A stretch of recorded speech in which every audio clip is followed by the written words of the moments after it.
मुलांनो, मागच्या तासिकेत आपण पाहिलं समाजशास्त्र व राज्यशास्त्राचा असणारा संबंध.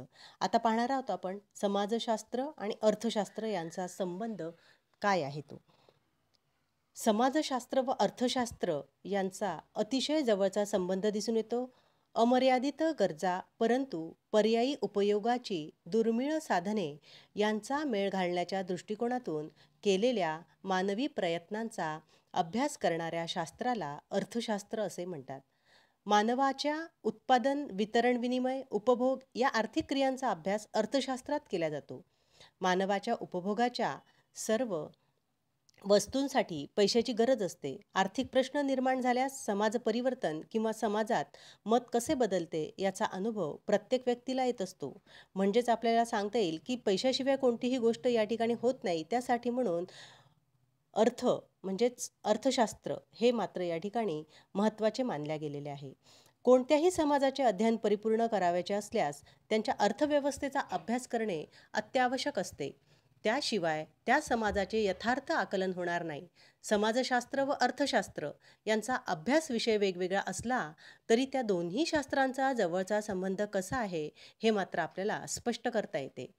आता जसे की कुटुंबातील व्यक्तीच्या मुलांच्या आर्थिक गरजा पूर्ण होत नाही, ती मुले बालगुन्हेगारीकडे वळलेली दिसून येतात. म्हणजेच त्यांना पैसा हा महत्त्वाचा असतो, पण पैसा त्याकडे नसतो किंवा गरिबी असते आणि म्हणून ती मुले काय करतात, तर गुन्हेगारी करतात. मग या गुन्हेगारीमध्ये बालगुन्हेगारी ही भारतामध्ये फार मोठ्या प्रमाणावर दिसून येते. मग ही बालगुन्हेगारी असल्यामुळे आईवडिलांचे त्यावर नियंत्रण राहत नाही आणि मग काय होतं की तसेच त्या कुटुंबातील मुलांवर आईवडिलांचे नियंत्रण नसल्यामुळे ती मुले बिघडतात आणि ओघानेच समाजाचं या ठिकाणी कुठेतरी समाजाचं कुठेतरी नियंत्रण ढासळतं. पहा, समाजातल्या अनेक सामाजिक प्रश्नांना आर्थिक बाजू असते, तसेच आर्थिक प्रश्नांना देखील सामाजिक बाजू असते. आर्थिक विकासाच्या वेगवेगळ्या योजना आखताना शासनाला सामाजिक बाजूचा विचार करावा लागतो. समाजशास्त्र देखील एखाद्या विशिष्ट समाजाचे अध्ययन करताना त्यांच्या आर्थिक क्रियांचा देखील या ठिकाणी अभ्यास करावा लागतो.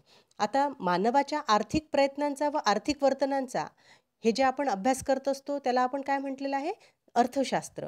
मग मनुष्याच्या गरजा असंख्य असतात, अमर्यादित असतात आणि त्या जर पूर्ण करायच्या असेल तर आपल्याला त्या ठिकाणी आर्थिक बाजू ही भरभक्कम असावी लागते आणि म्हणून आर्थिक बाजू जर भरभक्कम असेल तर समाजामध्ये कुठेही त्याचं गैरवर्तन होणार नाही. पण जर समजा आर्थिक बाजू परिपूर्ण नसेल तर मात्र मुले गुन्हेगारीकडे वळतात आणि म्हणून समाजामध्ये कुठे ना कुठेतरी काही प्रश्न निर्माण होतात.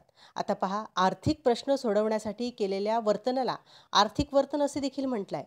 वस्तू व सेवा संपत्तीचे उत्पादन कसे होते, त्याचा उपभोग कसा केला जातो, या सर्व प्रश्नांचा अभ्यास करणारं शास्त्र म्हणजे अर्थशास्त्र. अर्थव्यवस्थेच्या अंतर्गत येणाऱ्या सर्व घटकांच्या कार्यपद्धतीचे सविस्तर अध्ययन व विश्लेषण करण्यावर अर्थशास्त्रामध्ये भर दिला आहे. आता समाजशास्त्रात मानवाच्या सर्व क्षेत्रातील वर्तनांचा आणि परस्पर संबंधाचा सविस्तर अभ्यास हा केलेला आहे. तर उदाहरण म्हणून आपल्याला सांगता येईल की स्पर्धा ही माणसाच्या परस्पर संबंधाची एक बाजू आहे. राजकीय, धार्मिक, सामाजिक अशा मानवी जीवनाच्या सर्व क्षेत्रात स्पर्धा दिसून येते. म्हणजे स्पर्धेची प्रक्रिया मानवी जीवनाच्या सर्व क्षेत्रात सुरू असते.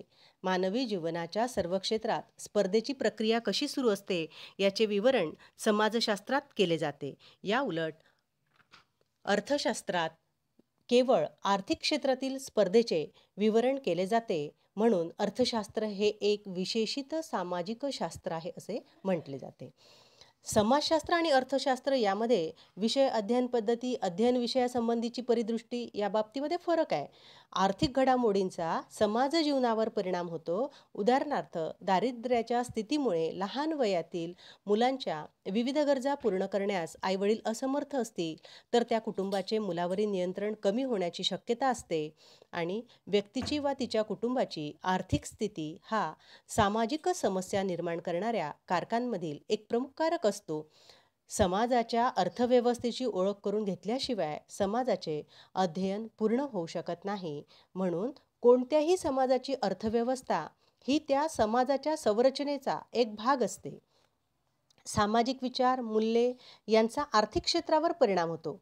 भांडवलशाही, समाजवादी, साम्यवादी या विचारप्रणालींचा प्रामुख्याने आर्थिक व राजकीय क्षेत्राशी संबंध आहे आणि म्हणून समाजाच्या आर्थिक क्षेत्रात दिसून येणारा बदल हा सामाजिक परिवर्तनाचा भाग असतो. त्यामध्ये श्रमविभाजन, मालमत्ता, बेरोजगारी, दारिद्र्य, औद्योगिक संघटना इत्यादी आर्थिक प्रश्नांना सामाजिक बाजू असते. प्रामुख्याने अविकसित आणि विकसनशील देशांमधील आर्थिक विकासाच्या कार्यक्रमात सामाजिक बाजू महत्त्वाच्या असतात, हे मात्र मान्य केले जाते.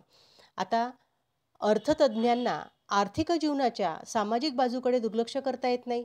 थोडक्यात आर्थिक जीवनाच्या सामाजिक बाजूची माहिती ही अर्थशास्त्राला समाजशास्त्राकडून मिळणारी असते.